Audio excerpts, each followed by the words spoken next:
Welcome friends, welcome to Mudra Career Guidance Center.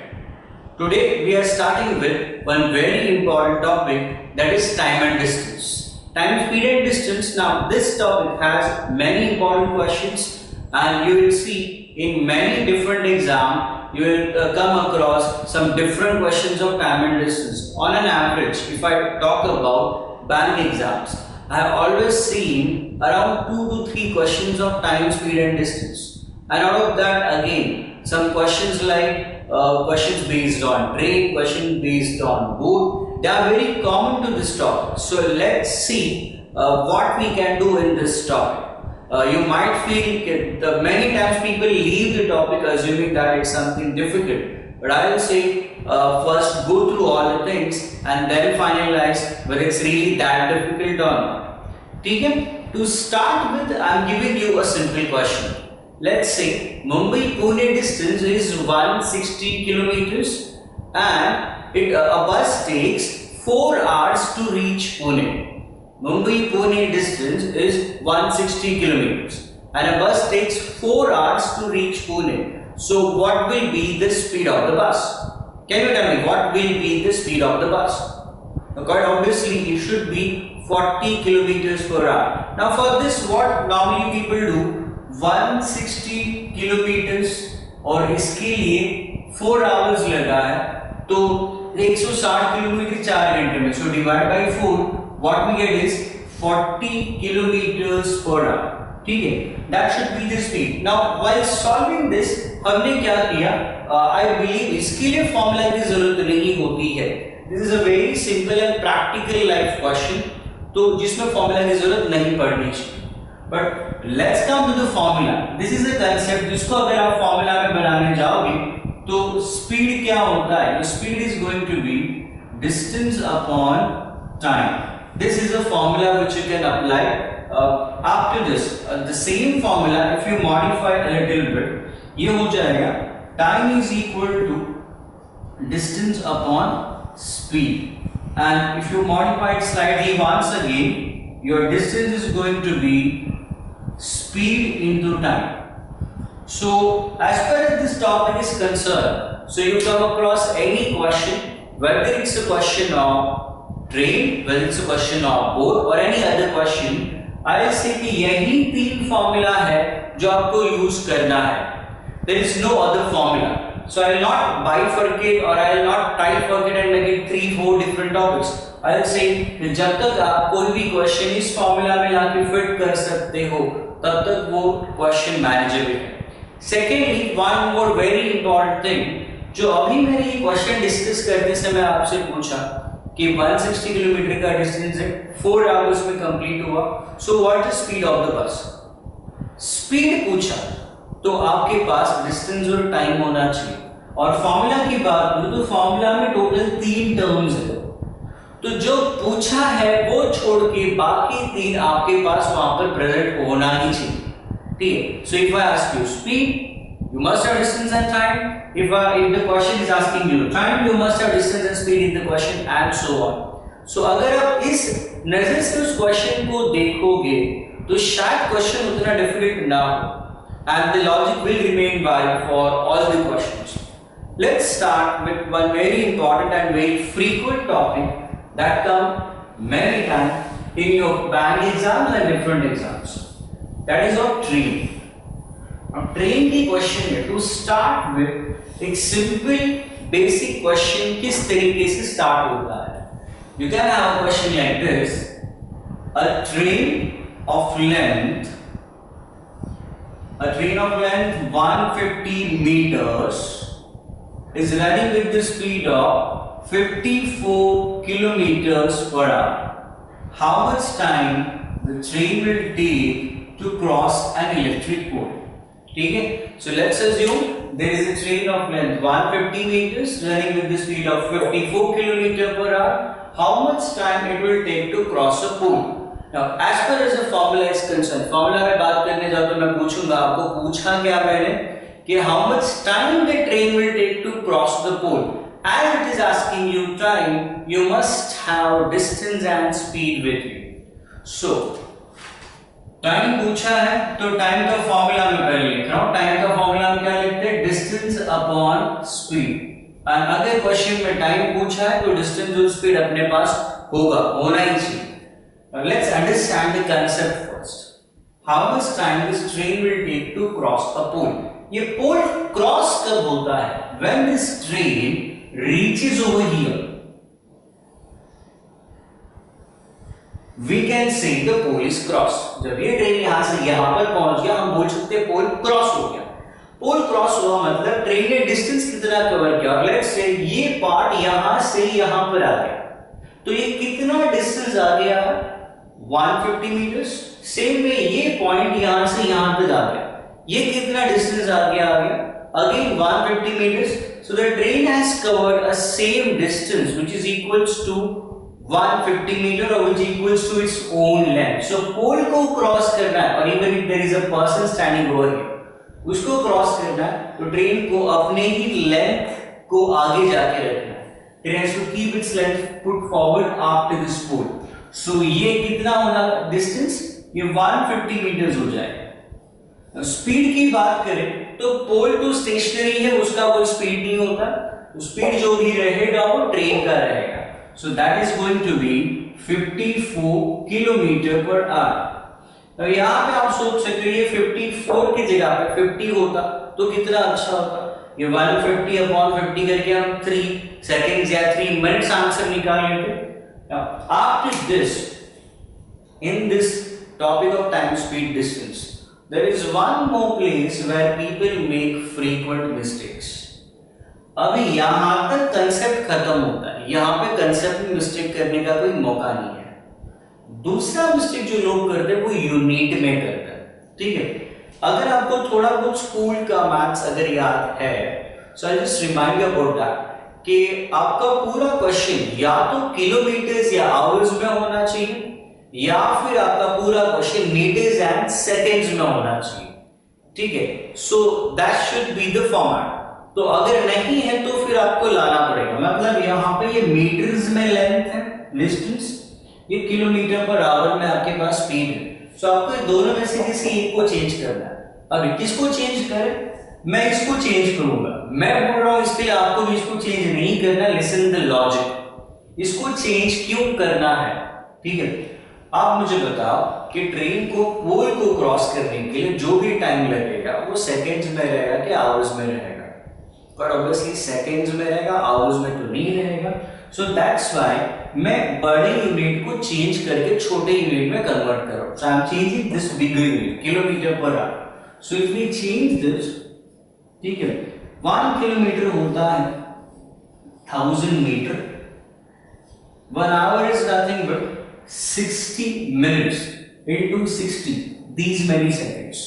so ये kilometre पर hour को हमने मीटर पर सेकंड में लाया। so this is something we are adding now, ठीक है। तो ये कैंसिलेशन के बाद ये 2 3 times 2 5 times आपको ये कैंसिल करके कितना मिलता है, ये 5/18 होता है। this entire thing is nothing but 5/18। so what I will tell you कि ये कन्वर्जन फैक्टर है जो आपको परमानेंटली याद रखना है। So I am just cancelling this और यहाँ पे 5/18 आ। तो अभी ये जस्ट मैंने आपको बताया कि कन्वर्जन फैक्टर आता कहाँ से, बिकॉज बहुत बार अलग अलग बुक में डायरेक्टली लिखा होता है, लोग खाली रट्टा करते हैं, क्यों है कहाँ से है नहीं पता। सो जस्ट अंडरस्टैंड ये कहाँ से आया। सो 5/18, ये 18 3 हो जाएगा and you get 150 upon 15, that's going to be 10 seconds, ठीक है। सो इस ट्रेन को, इस पोल को क्रॉस करने के लिए कितना टाइम लगेगा, 10 seconds. Now along with this question we learn few things just now, तो वो आप नोट करो कि अगर आपको किलोमीटर पर आवर को मीटर पर सेकेंड में कन्वर्ट करना है, you have to multiply the number by 5/18। लेकिन वही अगर आपको मीटर पर सेकेंड को किलोमीटर पर आवर में लाना है, you have to multiply this by 18/5। Is the logic clear to all? ठीक है। सो बड़े यूनिट से छोटी यूनिट में जाना into 5/18, वही उल्टा आना है तो into 18/5। तो अगर आपको किसी बंदे का स्पीड मिला 10 मीटर पर सेकेंड, तो किलोमीटर पर अब आर में कन्वर्ट करने के लिए you have to multiply it by 18/5. ठीक है. Now this was our first basic question to start. Okay, look, I don't believe in giving 4 formulas, so what I want is हम लोग एक ही फॉर्मूला यूज करेंगे, लेकिन 4 अलग अलग क्वेश्चन को एक ही में फिट कैसे कराना है वो सीख लो. ठीक है. So I'll not get into 4 formulas per train. Let's stick to 1 formula. Let's come to the next question. Next question आपको क्या मिलेगा? So let's have a next change. The next change is like this.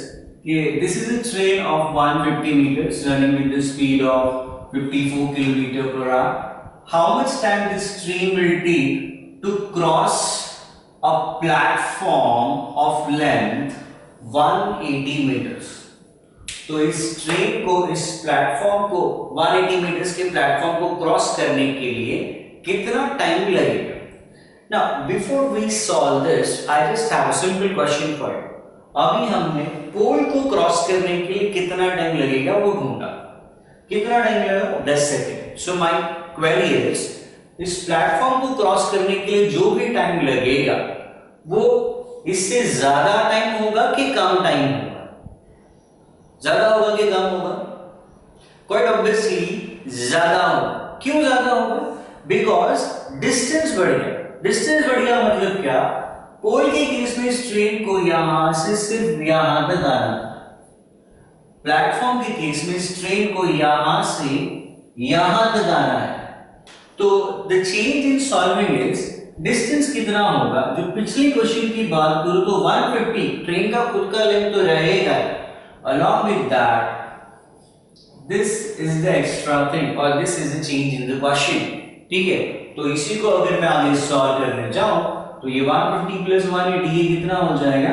It should be 330 upon your 15 and then when you solve it further आपको मिलेगा ये time कितना लगेगा? 22 seconds will be the time taken by the train to cross the platform. Are you understanding the concept? So for a change platform की जगह पे आपके पास कोई ब्रिज हो सकता है. So I can ask you the same question: how much time the train of length 150 meters running with the speed of 54 km per hour, how much time it will take to cross a bridge of length 1500 meters? You can have a question: how much time it will take to cross a tunnel of length 6 kilometers? So for any question the logic will not change. 6 kilometre का tunnel रहेगा तो पहले उसको आपको 6000 metre करना पड़ेगा. Substitute it over here, solve it, you will get the answer. Is the logic clear to all? ठीक है. So ये दूसरा टाइप का क्वेश्चन आपको मिल सकता है. ठीक है. Now after this, let's have the next change. The next change will be, इसमें आपको चेंज क्या मिल सकता है? आपको कुछ ऐसा क्वेश्चन मिल सकता है कि this is a train of length 150 meters running with the speed of 54 km per hour. How much time this train will take to cross a scooty which is running on a road parallel to the railway track? ठीक है. And it is running with the speed of 36 km per hour. How much time this train will take to overtake this scooty which is running in the same direction on a parallel road with the speed of 36 km per hour? Before we solve the question, I have again a similar question, a simple question first. पोल के case में हमें जितना भी time लगा, 10 second का time लगा था पोल को क्रॉस करने के लिए. सो माय क्वेश्चन इज, इस स्कूटी को क्रॉस करने के लिए जो भी टाइम लगेगा वो कम टाइम रहेगा कि ज्यादा टाइम लगेगा? स्कूटी को क्रॉस करने के लिए कम टाइम लगेगा कि ज्यादा? क्वाइट ऑब्वियसली ज्यादा लगना चाहिए. अगर कोई कम सोच रहा है तो मैं कहूंगा फिर से सोचो, ज्यादा टाइम क्यों लगेगा? लुक, अगर ये स्कूटी स्टैंडिंग है तो इसको क्रॉस करने के लिए जितना भी टाइम लगेगा वही अगर ये स्कूटी रन कर रहा है तो इस ट्रेन को, इसको क्रॉस करने के लिए जो टाइम लगेगा वो क्वाइट ऑब्वियसली ज्यादा होगा. प्लेटफॉर्म के केस में भी ज्यादा टाइम लग रहा था. क्यों? बिकॉज लेंथ बढ़ गया, डिस्टेंस बढ़ गया. यहां पे ज्यादा टाइम क्यों लग रहा है? डिस्टेंस बढ़ा नहीं. मैं कहूंगा अभी भी इस ट्रेन को अपना लेंथ स्कूटी के आगे जाके रखना है। So the distance covered is same, that is 150 metres. तो टाइम ज्यादा क्यों लग रहा है? ओवरटेकिंग का स्पीड, और we can call it as relative speed, decrease होगा। रिलेटिव स्पीड होगा 54 माइनस 36, ठीक है, इनटू 5/18 कन्वर्जन फैक्टर। ये सबट्रैक्शन क्यों हुआ? सेम डायरेक्शन में अगर दो ट्रेन है या दो बस है या कुछ भी है, तो आपको रिलेटिव स्पीड जो होता है ये सबट्रैक्ट करना होगा। आई गिव अ प्रैक्टिकल एग्जांपल। अगर किसी को अभी भी ये थोड़ा डिफिकल्ट लग रहा है, प्रैक्टिकल एग्जांपल मैं ऐसे दे सकता हूं। Let's assume I give a example of Mumbai local train. Mumbai local train में I am assuming an example, एक विरार फास्ट ट्रेन है, बोरिवली स्लो ट्रेन है। So let's say between any two stations Virar train का स्पीड है 60 किलोमीटर पर आवर और Borivali train का speed है 60 kilometre per hour, दोनों का 60 किलोमीटर पर hour. Then what happens, the two train run parallel to each other, right? They will be running parallel to each other, ठीक है।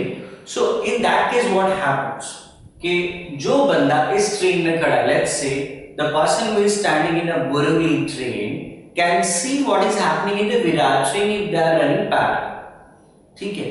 ऐसा क्यों नहीं? You can see what is happening in the other train who is standing by, क्यों? Because दोनों का speed भले 60 हो लेकिन रिलेटिव स्पीड 0 होता है। Are you understanding this? Now there is a time which comes that कि विरार का speed increases to 65. Let's say 65 होगा। In that case what happens? Virar train starts going ahead slowly. Okay, ये slowly किसको दिख रहा है? जो बोरिवली ट्रेन में बैठा है उसके लिए। जो ग्राउंड पे खड़ा है उसके लिए वो ट्रेन स्लोली नहीं जा रहा, उसके लिए वो फास्ट 65 की स्पीड से चला रहा है। So for the person in the Borivali train उसको क्या दिख रहा है कि ये 60 है, ये 65, तो it starts going ahead slowly, तो आपको वो स्लोली आगे जाते हुए नजर आता है, ठीक है। सो अगर बोरिवली का स्पीड 60 है और विरार का 65 है तो रिलेटिव स्पीड हो जाता है 5 kilometre. Are you understanding this? So अगर बोरिवली का स्पीड 80 है और विरार का 90 है तो रिलेटिव स्पीड होगा 10 kilometre. It is exactly similar to अगर बोरिवली ट्रेन प्लेटफॉर्म पे खड़ा है और विरार ट्रेन जस्ट स्टार्ट हुआ विद द स्पीड ऑफ 5, तो ये 5 का रिलेटिव स्पीड होता है। तो same is the case if this is 60 and this is 65 और if this is 80 and this is 85, relative speed will be 5। This is the reason कि हम सेम डायरेक्शन में सबट्रैक्ट करते हैं। ओके, एनीवेज ये मैंने यहां पर फिलहाल खत्म कर दिया 150 अपॉन दिस, एंड सॉल्व करते समय आपको आगे आंसर मिल जाएगा लाइक 150 अपॉन 18 into 5/18। सो ये कैंसिल हो जाने के बाद यू गेट 30 सेकेंड्स। हम लोग क्या बोल रहे थे? टाइम है तो सेकेंड्स में रहेगा। So I will come to the question which I explained you just now. Instead of this scooty you can have a train running on a parallel track in the same direction. It is running with the speed of 36 km per hour and let's say its length is 120 meters. So my question is how much time the faster train will take to overtake the slower train. तो अभी यहाँ पे change क्या रहेगा? Train की length आपको add करने पड़ेंगे। Total distance to be covered is, इसको अपना 150 यहाँ पर लाके रखना है। सो 150 और 120 मीटर्स आपको ऐड करना पड़ेगा, ठीक है। And as it is same direction the speed are to be subtracted, relative speed is subtraction. This is logic clear to all, ठीक है। तो ये नेक्स्ट क्वेश्चन होगा। इसी के आगे जाते समय अगला क्वेश्चन ये रहेगा, this is a train of length 150 meters running with the speed of 54 km per hour. How much time it will take to cross another train coming from opposite direction? So this is the direction now with the speed of 36 km per hour and the length of the train is 120 meters. How much time this will take to cross this train? या भी quite obviously ये जो crossing होता है इससे ये वाला crossing जल्दी होगा। क्यों?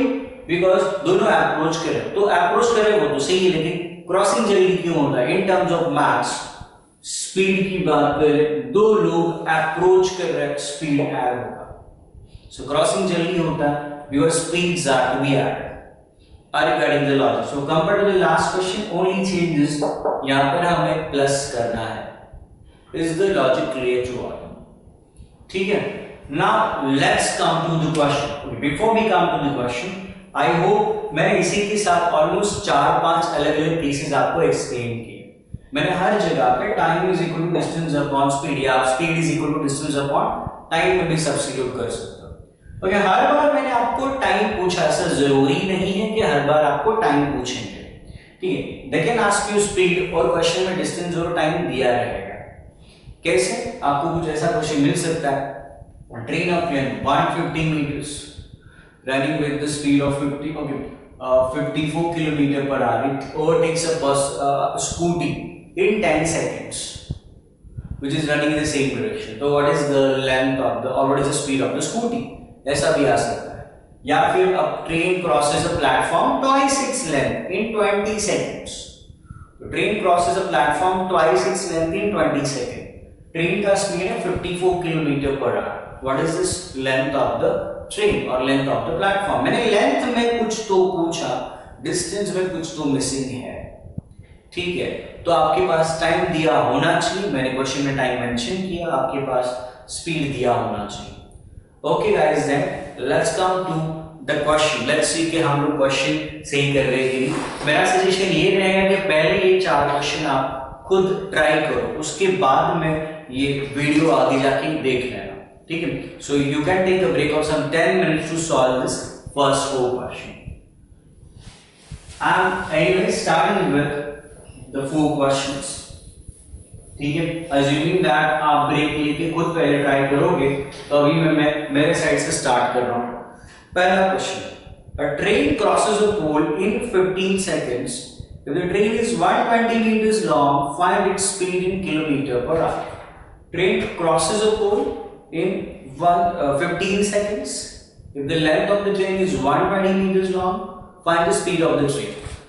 You can write the formula like this. आपको स्पीड पूछा है तो स्पीड का फॉर्मूला लिखना है, तो डिस्टेंस अपॉन टाइम लिख सकते हो. The train crosses a pole of 120 meters. Train crosses a pole in 15 seconds. If the length of the train is 120 meters, तो क्रॉसिंग के लिए टाइम जो भी लगा है वो 15 सेकंड्स है. डिस्टेंस, पोल को क्रॉस करना है तो जो ट्रेन का लेंथ रहेगा वही आपका डिस्टेंस रहेगा. So that should be 120 meters. ठीक है, तो आफ्टर सॉल्विंग दिस ये आपको कितना मिलेगा? 8 मीटर पर सेकेंड. आपका ट्रेन का स्पीड हो गया 8 मीटर पर second. Now, if you look at the options, आपके पास ऑप्शन में 8 किधर भी नहीं है, बिकॉज आपको क्वेश्चन में क्लियरली लिखा है find the speed in kilometre पर आवर. सो इसको अगर आपको किलोमीटर पर आवर में लाना है, you have to multiply this by 18/5. So which gives you 144/5, which is nothing but 28.8 kilometre पर hour. Okay. After this, one more suggestion. अगर आपको लग रहा है कि आपका यूनिट का मिस्टेक कभी भी हो सकता है या फिर you are prone to make a mistakes in your unit, then my suggestion is कि आप हर कोई नंबर क्वेश्चन में दिया हुआ उसके यूनिट के साथ लिखो. लाइक ये मीटर है, ये सेकंड है, तो अगर कोई मिसमैच है तो आपको वो तुरंत नजर आ जाएगा कि कन्वर्जन करना है या नहीं करना है, क्यों करना है, वो आपको तुरंत नजर आ जाएगा. ठीक है, so this was a very simple question to start with. ठीक है, स्पीड पूछा था तो डिस्टेंस अपॉन टाइम क्वेश्चन में डायरेक्टली दिया है. I will rate it as an easy question or a 1 minute question. Let's come to the next question. Next question में क्या लिखा है? A train of certain length running at a speed of 126 km per hour takes 15 seconds to cross a platform twice the length of the train. Find the length of the platform. ठीक है, so a train of certain length running with the speed of 126 km per hour takes 15 seconds to cross a platform twice its length. Find the length of the platform. आपको length पूछा है, distance में कुछ तो missing दिया है, तो आपके पास स्पीड और टाइम दिया होना चाहिए. आप ठीक से क्वेश्चन अगर सुन रहे हो, देख रहे हो, तो टाइम दिया है 15 सेकेंड लगा क्रॉसिंग के लिए, स्पीड दिया है ट्रेन का 126 किलोमीटर पर आवर. सो लेंथ मिसिंग है. ठीक है, So I'm adding that old formula once again. Time is equal to distance upon speed. Now in this, ठीक है, a train crosses a platform twice its length in 15 seconds. तो हमें train का length नहीं पता, let the length of the train, ठीक है, ये ट्रेन का लेंथ हम x ले रहे हैं. So train crosses the platform twice its length, तो प्लेटफॉर्म का लेंथ हो जाएगा 2x और हम दोनों लेंथ ऐड करते, irrespective of any direction length हमेशा ऐड करना होता है, ठीक है. So train crosses the platform twice its length, तो ये लेंथ हो गया, let it be x metre and 2x metres in 15 seconds. If the train is running with the speed of 126 km per hour, so आपको speed दिया 126 km per hour, तो ये distance हो गया, ये टाइम हो गया, ये स्पीड हो गया. ऑब्वियसली यहाँ पर यूनिट मिसमैच रहेगा, बिकॉज ये सेकंड है, ये मीटर्स में रहेगा, ये स्पीड आपका किलोमीटर पर आवर में. So you have to multiply this bye 5/18, ठीक है. सो ये 18 7 टाइम्स हो गया. So what we get is 15, ये 3x and 35. So which we solve further, so 15 into 35 upon 3. So ये 5 टाइम्स हमें x मिलेगा 175 मीटर्स, ठीक है. तो आपका फाइनल आंसर क्या रहेगा फिर 175 मीटर्स. देख लो अभी देयर इज अ चांस कि आप 175 मीटर्स को ऑप्शन में से मार्क करो. तो please read the question part carefully. They are asking you the length of the platform. ये x क्या है 175 मीटर, ये जो भी मिला है that is the length of the train. Length of the platform उसका डबल होगा, सो 2x that is nothing but 350 meters should be the length of the platform. Are you all understanding the logic? So your answer is 350. That is option number 3. But there is a chance, there is a big chance कि आप यहाँ पर x मिलते ही तुरंत वहाँ पर 175 option 5 को mark करो. So please be careful about that. Is the logic clear to all? Okay then. Let's come to the next part, the next question. Question number 3.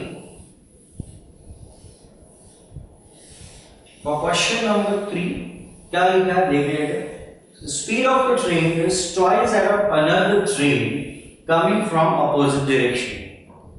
If the sum of the lengths of the two trains is 600 meters and they cross each other in 20 seconds, what is the speed of the slower train? I tell you the same logic. Speed पूछा है तो आपके पास distance और time होना चाहिए. और अगर आप क्वेश्चन ठीक से वापस मैं पढ़ रहा हूं कि speed of a train is twice that of another train coming from opposite direction. तो स्पीड में मिसिंग है. If the sum of the lengths of the two trains is 600 metre, तो टोटल डिस्टेंस हमें ऑलरेडी दिया है, हमें anyways total लिखना है. And they cross each other in 20 seconds, so हमें टाइम भी दिया है. So I am substituting again the same formula. Time is equal to distance upon speed. तो स्पीड में मिसिंग है. Speed of the train is twice that of another train coming from opposite direction. Opposite direction तो speed क्या होगा, add होगा. So let the speed of one train be x, so speed of the second train will be 2x. Opposite direction से आ रहा तो speed हो जाएगा x + 2x, ठीक है. दे if the sum of the lengths is 600 meters, so distance already 600 meters दिया है. They cross each other in 20 seconds. तो टाइम हमें ऑलरेडी 20 सेकंड्स दिया है, तो ये मिसिंग है जो सॉल्व करके हमें मिल जाएगा. So let's solve it further. So this is going to be 600 meters. इस 20 को मैं यहाँ पर ला रहा 20 सेकंड और ये 3x यहाँ पर आ जाएगा, ठीक है. So what you get is ये 30 हो जाएगा, right. So your 3x is going to be 30 and your x is going to be 10. ये क्या है, स्पीड है, ये मीटर पर सेकंड में, ठीक है. This is speed which is in meter per second. आपके ऑप्शन जो है वो किलोमीटर पर आवर में है, तो आपको इसको कन्वर्ट करना पड़ेगा. तो उसके लिए हम क्या करेंगे, you need to multiply this bye 18 by 5 if you remember the conversion factor. ठीक है, so if I 2 times you get it as 36 kilometer पर आवर. जस्ट चेक कर लो, क्वेश्चन में पूछा गया था asking you find the speed of the slower train. तो स्लोअर ट्रेन हमने x लिया था, सो 36 किलोमीटर पर hour is your final answer.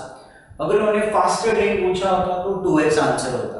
So always be little careful about the question pattern because it happens many times that people solve everything correct लेकिन शायद जल्दी में कुछ गड़बड़ कर देते हैं. ठीक है, let's come to the next question, that is question number 4. Question number 4 में क्या लिखा है देख लीजिए. A train of 20 to 40 meters long is running at a speed of 60 km per hour. In what time will it cross a person moving in the same direction at a speed of 6 km per hour? So train of length 240 meters is running with the speed of 60 km per hour. In how much time, in what time it will cross a person running in the same direction with the speed of 6 km per hour? Time पूछा है तो आपको distance और speed दिया होना चाहिए, जो दिया है.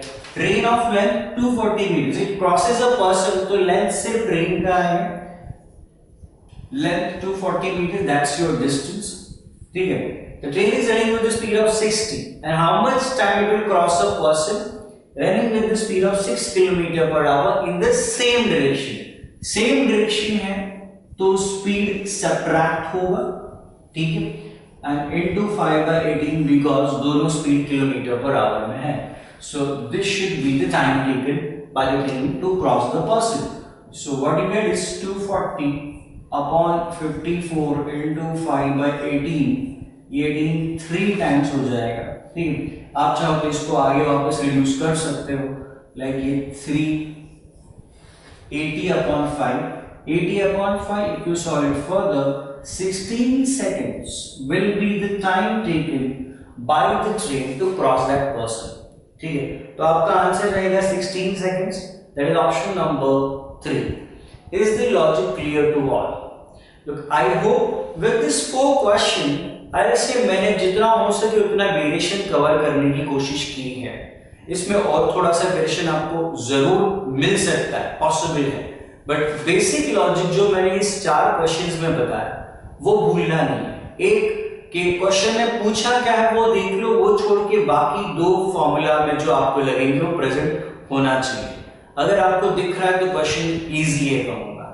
दूसरी बात, इंपॉर्टेंट बात, कन्वर्जन फैक्टर, तो सही जगह पे सही कन्वर्जन फैक्टर लगाओ.